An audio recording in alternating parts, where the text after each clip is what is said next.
Pada 18 September yang lalu, kita dikhabarkan dengan kematian 3 gadis dan satu daripadanya, Nurul Akilah, masih kita doakan yang terbaik agar beliau stabil akibat daripada keracunan karbon monoksida yang terhasil daripada kereta Honda Odyssey yang mereka naiki dalam perjalanan pulang daripada Pulau Jerjak ke Sungai Petani.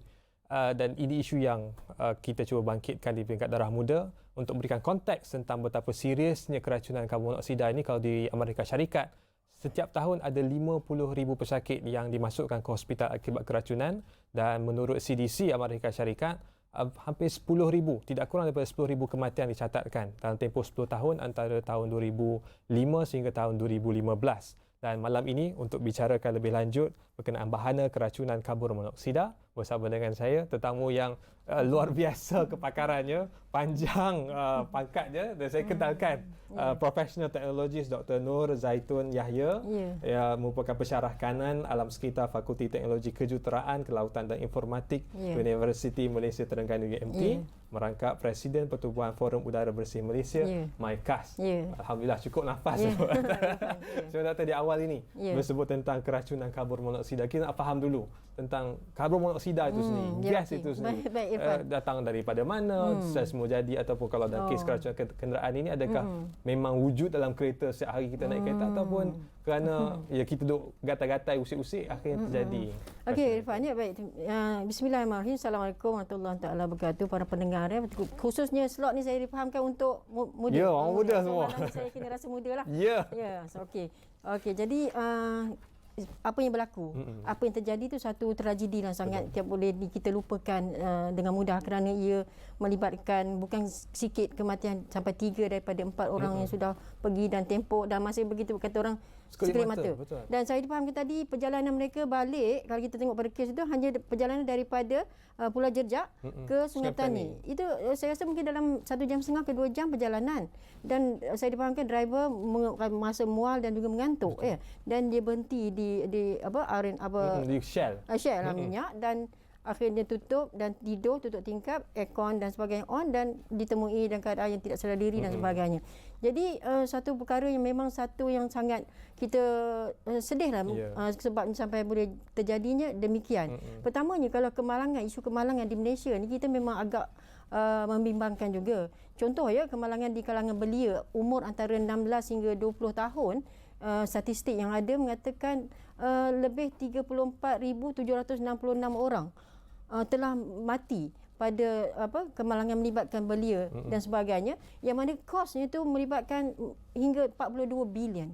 Mana kos kemalangan, kos kematian akibat pada kemalangan dan sebagainya, semua itu sebenarnya melibatkan kos yang sangat tinggi, dan kerugian bukan hanya nyawa tadi, tetapi juga dalam bentuk kewangan terlalu besar dan kerugian kepada negara dan sebagainya.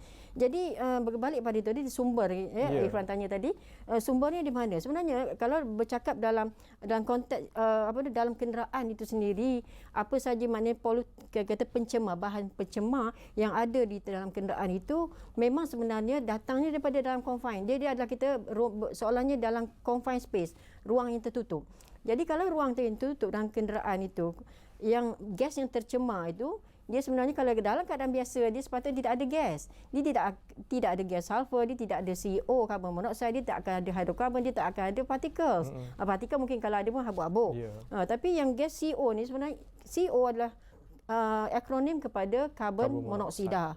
Gas yang terhasil daripada, dalam bahasa Inggerisnya, incomplete combustion, pembakaran tidak lengkap dalam enjin. Biasanya dia bukan hanya berlaku pembakaran tidak lengkap tu hanya di enjin, tetapi berlaku juga pembakaran tidak lengkap. Misal kata, kalau kita memasak di dapur pun, rumah kita tertutup, kita masak menggunakan gas, tapi gas pun mungkin dapur tak baik, ada pembakaran tidak lengkap.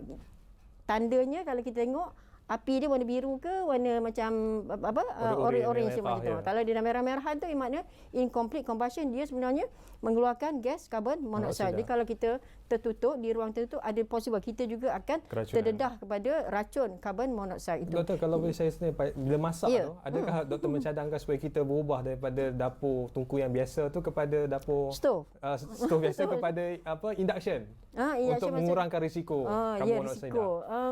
Saya tak boleh katakan, tapi maknanya di situ boleh dielakkan dengan kita ada well maintain penunuh kita dan sebagainya, kan. Dan mungkin kita boleh pastikan dapur kita ada ventilation. Ada apa kita panggil exhaust fan. Itu kadang-kadang kita kurang juga mengambil faktor yang macam tu. Jadi balik pada tadi, jadi incomplete combustion sepatutnya pembakaran yang lengkap dalam kenderaan, dalam enjin itu akan menghasilkan karbon dioksida dengan H2O iaitu air. Itu complete combustion. Tapi bila incomplete, dia keluarlah maknanya tadi CO, dia keluarlah hidrokarbon, dia keluar partikel dan sebagainya, ada juga NOx dan sebagainya. Tetapi sistem kenderaan ringkas sistem enjin itu dia ada sebelum exhaust kita panggil tailpipe emission, kita panggil sebelum dia ke tailpipe tu dia ada catalytic converter. Semua mesti ada melalui itu kenderaan yang baru. Model yang baru. Model yang baru. Tapi saya rasa yang kes tadi saya dengar kenderaan tu Honda Odyssey. Itu mesti ada catalytic converter yang maksudnya yang lama yang tak ada catalytic converter tu mungkin zaman bapak saya, zaman ayah saya punya kereta lama-lama dulu, Morris Minor, Mercedes yang lama-lama. Kan? Tak ada bukan awak. Zaman Irfan ni anak muda kata yang tadi tu memang dah semua kereta canggih-canggih ada tu. Maksudnya ada catalytic converter. Sepatutnya bila ada catalytic converter, dia akan convert all pollutant tadi, terutama CO, dia akan convert kepada CO2 plus H2O. Jadi bila keluar tu bersih. Ataupun sekurang-kurang dia akan menurunkan kepekatan CO tersebut. Tetapi itu yang berlaku di kata-kata bahagian sistem exhaust terus keluar. Tapi yang berlakunya sekarang ni bagaimana dia boleh masuk ke dalam kawasan kompartmen tu, tempat driver dan sebagainya. Jadi mungkinkah ada berlaku leakage dan sebagainya. Tetapi selain daripada itu, perkara pertama juga yang penting untuk kita fahami adalah pentingnya kita untuk menjaga maintain, kita kata selenggara kenderaan yang baik. Misal kata maknanya kita kena ada berkala lah. Berkala semak, bukan hanya yalah orang muda kadang-kadang hanya tahu bawa je. Tukar exhaust bagi bunyi sedap sikit. Janganlah marahkan saya. Tak ada masalah. Saya pun dekat luar sana anak saya ada 6 orang kan pun usia-usia Irfan ni. Cuma doktor, kalau kereta itu nak diselenggara, kita dah selenggara, kita dah cuba maintain sebaik mungkin, tapi ada tak cara untuk kita pastikan dari masa ke semasa kita nak tahu sebenarnya ada leakage ataupun tidak? Di Malaysia ni sebenarnya kita kalau di Malaysia kita hanya emission testing tu hanya sekali semasa kenderaan tu baru keluar daripada kilang. Ataupun kalau kereta saya tu baru sampai daripada England nak masuk ke Malaysia nak register, kita buat itu di apa tahu di Puspakom Puspakom. Tapi di negara maju, contoh di England, setiap tahun kita mesti buat MOT testing. MOT ni adalah dia nak test kenderaan itu, semua aspek.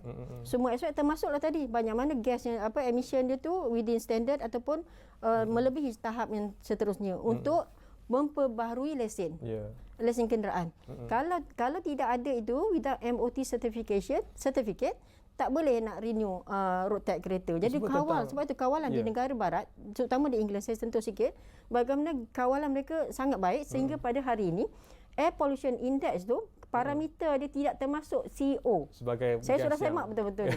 Ya tidak masuk CO. Ya doktor, di paparan kita ini antara apa yang dibuat di United Kingdom sekarang ini, iaitu ada smoke and carbon monoxide alam pada tahun 2015 lagi.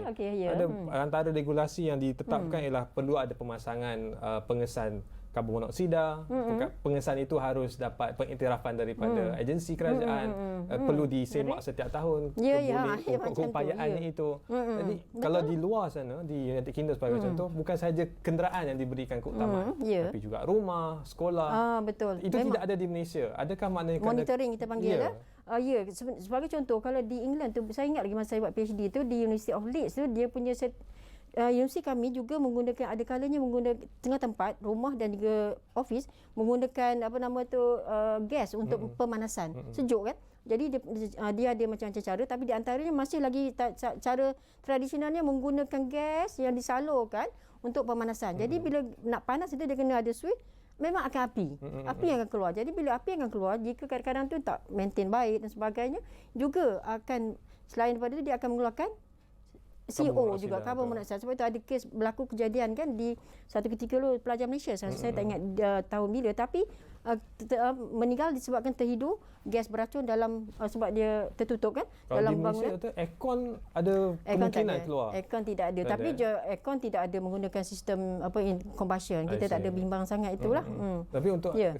lepas kita dengar kes-kes yang seperti ini, adakah perlu mula daripada sekarang kita pasang alat pengesan Oh, karbon menarik monoksida? sangat soalan tu. Sebab saya memang sedang membangunkan. Saya Universiti Malaysia Terengganu, kami Universiti Malaysia Terengganu pun ada memberikan sedikit grant. Kami kerjasama dengan industri iaitu saya dengan Environment Malaysia Sdn Bhd, kami sedang membangunkan alat device. Kecil saja, besar ni. Saya tak bawa lah malam ni. Besar tu kata? Besar ni macam ni lah. Tebal Nipis sikit je? lah. Tebal sikit lah. Untuk okey. di mana kita pasang sensor dan termasuklah gas karbon monoksida tadi untuk kita Sekali lagi namanya gunakan. doktor, alatnya? Ya. Nama alat yang doktor sedang dibangunkan itu?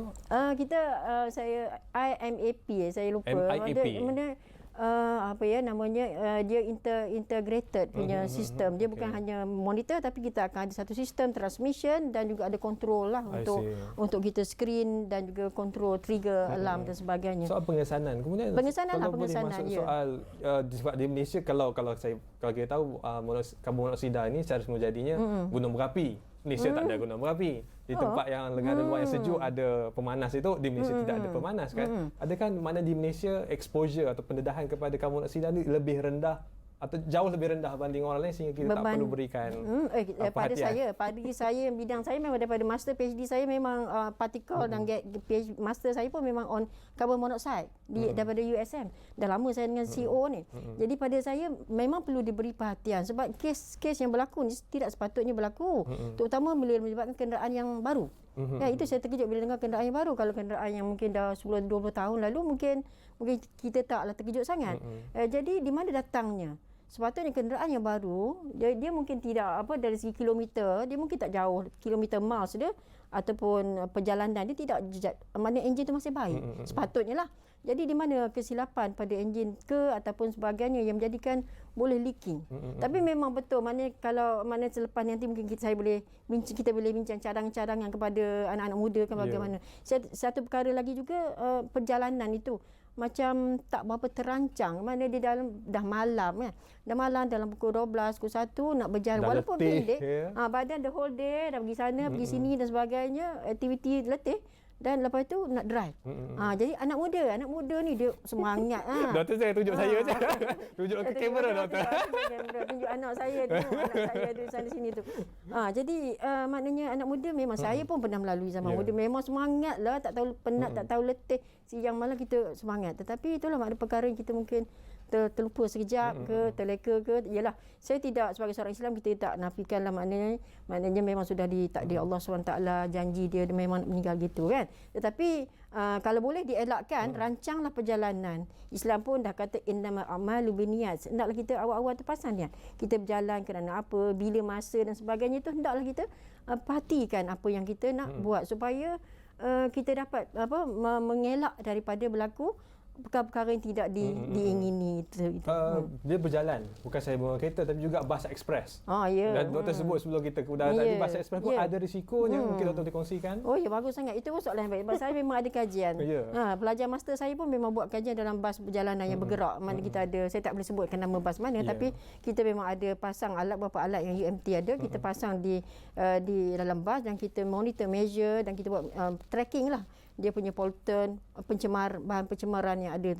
Jadi adalah kala-kalanya ketikanya kita dapat ada pollutant tu yang tinggi, ada yang rendah dan kita dapati pollutant itu biasanya dia akan tinggi apabila di persekitaran bas itu tinggi.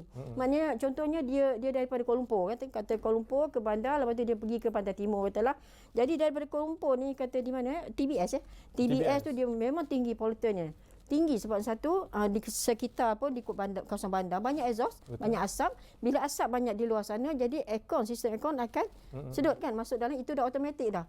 Aircon dia tak akan filter, dia tak akan menapis pollutant gas-gas dia tak reti ya. Dia memang apa saja masuk dia akan sedut. Mungkin partikel kot dia tapis jadi, sikit.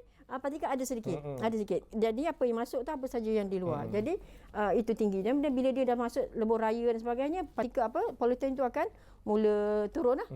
Jadi kalau dalam konteks yang tadi sepatutnya kalau ada mengatakan mungkinkah yang driver hanya kata muntah, pening dan sebagainya, kalau secara teori sukar nak mengatakan sebab kalau kenderaan itu bergerak kan, bergerak, source of pollution tu daripada luar tu, dan highway malam lagi tak ada traffic jam, kita boleh kata macam pelik lah. Dia kalau daripada luar, source daripada luar, punca daripada luar tu kurang sepatutnya. Tapi mungkinkah daripada enjin? Itu soalan lah. Semua tentang bas. Saya perlukan sedikit lagi penekankan dan pencerahan sebab kita takut sebab saya pun balik kampung naik bas kan. Betul. Adakah tinggi risikonya ataupun ada kaedah tertentu untuk memastikan kita tidak terdedah kepada gas karbon monoksida sehingga dalam bas menyebabkan ni risiko dalam bas ni kesihatan? lain pula dengan kenderaan light vehicle ataupun kenderaan kereta. Kereta ni kita panggil light vehicle, kenderaan ringan. Dia menggunakan petrol, tapi bas tadi dia menggunakan diesel, diesel engine dan sebagainya, menggunakan bahan yang lain, dan dia banyak mengeluarkan sulfur dan sebagainya, ataupun hidrokarbon pun banyak juga dalam bas dan CO. Nak kata ni takut pula, tapi pada dari segi ketetapan kerajaan semasa, pemantauan tu ada oleh Puspakom. Maknanya syarat-syarat tu kalau kita tengok bas mesti setiap adalah dalam berapa bulan sekali dia kena pergi hantar ke Puspakom untuk semak dia punya semualah kesihatan lah, kita kata kesihatan bas itu. Secara itu patutnya kurang, tidaklah itu. Tapi kalau nak tengok macam mana cara sekurang-kurang untuk mengurangkan, sekiranya ada sikit pun maknanya masa bas dia akan berhenti kan, kadang perjalanan yang jauh biasanya dalam 7 jam tu dia akan berhenti. Jadi masa berhenti tu memang pintu akan buka, dan saya advise kan you turunlah, ambil angin luar, jangan duduk dalam tu juga 8 jam. Ada jenis yang dia dah tidur kan. Dia dah tidur tak buka mata dah. Dia dah penat tadi, dia dah penat sana tadi dekat mana-mana, dia dah bas tempat tidur. Actually kalau ikutnya, kalau eloknya dia turun dan dapat fresh air. Bila fresh air, maknanya kita dapat oksigen cukup. Kalau kita duduk dalam tu, mungkin oksigen kadang oksigen sudah kurang. Yang banyaknya CO2. CO2 akan tinggi dalam bas tu sebab dah ramai sangat penuh. Penuh, dan aircon pun dia punya sistem, kita panggil di antara yang penting, faktor penting adalah airflow. Airflow tu ventilation dalam pengudaraan, dalam bas, pergerakan udara dia penting pergerakan. Macam kita dalam studio ni pun mesti udara mesti bergerak. Jadi kalau udara tu agak stagnan dalam bas, udara itu saja dipusing-pusing, jadi itu yang kadang driver pun boleh mungkin terlelap dan sebagainya. Ventilation, Doktor. Orang sebut kalau nak tidur dalam kereta, buka tingkap sikit dah okey. Itu mitos ataupun tips yang boleh berguna? Kalau saya lah dengan anak saya, kalau mak anak saya kata dia nak keluar jap mak, okey, kalau saya tutup enjin terus, memang buka tingkap, ataupun saya pun keluar sekali. Saya memang akan elakkan sama sekali. Jangan kalau saya rasa jangan sama sekali meninggalkan kenderaan dengan kadang-kadang kita rasa nak kejap kan. Tak naklah tutup enjin dan aircon. Tapi ada risiko di situ. Jadi kalau boleh kurangkan yang macam tu Apa lagi nasihat yang kita boleh bagi pada beliau, sebab kami sekarang seronok berjalan kan. Yalah, dah PKP ni kan. Saya perhatikan memang tapi di Kuala Lumpur ni macam saya tengok macam kurang orang, tapi di belah Pantai Timur kalau hujung-hujung minggu penuh. Homestay ke memang semua penuh. Mungkin sebab orang dah tak dapat nak ke keluar negara, dah terkepung di Malaysia. Tak boleh nak pergi ke Bandung. Malaysia tak boleh, mana tak boleh, Krabi lah pun. Krabi tak boleh. Jauh-jauh tu lagi lah. Tak boleh, jadi dia dalam. Jadi sebab itu yang jadi kes yang kawan anak-anak tadi tu pun yang di Penang tu, dia berjalan in group. Saya rasa ramai yang macam tu. Jadi bila jalan group itu memanglah seperti mana saya syorkan, supaya pertamanya mesti pastikanlah kenderaan itu. Pasti kenderaan, kemudian kena selalu memperingati. Tapi saya pun ada buka dalam Miros punya website. Saya nampak banyak, dan juga JKR, Ministry of Transport, banyak peringatan-peringatan kepada driver-driver ni. Tapi cumanya kita sempat nak tengok tidak lah kan. Macam tu. Jadi tapi mungkin khusus untuk isu ini, saya ada, jika ada berpeluang, saya nak bercakap juga dengan Mira atau mencadangkan buat kajian buat kempen khusus kepada anak-anak muda ni, supaya lebih, satunya kena tahu, laki-laki baik, laki tak apa, yang perempuan kena tahu tentang sikit sebanyak tentang enjin. Yang gas karbon monoksida tu lupa saya cerita dia tidak ada rasa, tak ada bau, tak ada warna. Tak ada warna, tak sedap apa. Dia tiba-tiba saja terus kejang. Dia attack jantung, dia attack ni, terus brain death dia panggil. Dia terus mati macam tu. Dia jahatnya CEO ni. Dia punya jahat dia. Cerita orang muda kan. Dia macam mana cerita, macam ni orang rampas kuasa. Rampas kuasa dalam kita punya badan ni, darah kita sentiasa kan sedap bergerak daripada paru-paru kita pergi ke jantung, pergi ke otak dan sebagainya. Setiap masa tu Irfan, daripada umur berapa sampai macam ni. Jadi badan sihat, oksigen tu apa maksud saya? Karbon Darah dioksida. itu Darah. dia akan membawa oksigen. Oksigen. Jadi apa yang berlaku yang kes-kes yang dia adalah bila dia sudah menjeduk terlalu banyak karbon monoksida. Jadi instead of oksigen O2 yang dibawa daripada hemoglobin daripada ke dalam darah kita ke semua saluran, dia sudah dirampas kuasa oleh CO. CO sudah kudikta oksigen dia berada dalam sedarah darah tu dan pergi ke semua bahagian. Jadi bila sampai kepada jantung, dia sampai kepada brain, memanglah dia attack terus itu. Jadi dia terus kejang dan terus apa benda dan memang dia akan terus mati. Terus mati. Sebab dia tak boleh nak bernafas. Jadi yang masih alhamdulillah selamat seorang ni. lagi. Kita dia saya rasa mungkin dikurang sikit pendedahan tu dan dia tak banyak sangat. Tapi saya tak pasti dia driver ke yang saya tak pasti pun. Saya tak pasti sebab dia sebut 4 nama. Tapi sangat menyedihkanlah benda tu berlaku. Doktor, antaranya bila sebut tentang doktor sebut tentang kempen kesedaran. Kalau saya boleh tengok daripada praktis di di Amerika Syarikat, ada undang-undang khas. Contohnya ada 27 negeri di Amerika Syarikat yang mengatakan bahawa wajib ada pengesan CO dalam rumah. Ada 5 daripada negeri itu kena ada detektor di sekolah. 14 daripadanya betul. Kena ada detektor di hotel dan juga motel. Sebab negara sejuk. Kalau di Malaysia ini adakah perlu dah kita gerakkan supaya ada CO detektor dalam kereta secara spesifik? Dalam kereta. Okey, jadi dalam kereta sebab itu saya ada bangunkan alat yang saya kata tu. Sebab itu kami mengusahakan untuk menghasilkan alat kita sendiri yang affordable, low cost tetapi memenuhi syarat-syarat yang kita harapkan nanti akan dapat digunakan untuk kenderaan bermotor dan juga bas tadi. Jadi memang kita ke arah itu. Mesti ke arah untuk memperbaiki apa yang ada. Memang bagi saya kalau saya ada alat tu saya pun nak pasang. Bila dijangka tu doktor ada di pasaran? Dalam tempoh setahun ni benda alat tu sebenarnya sudah dibangunkan, framework dah ada dan dah menang dah pingat emas dah tu semasa pertandingan.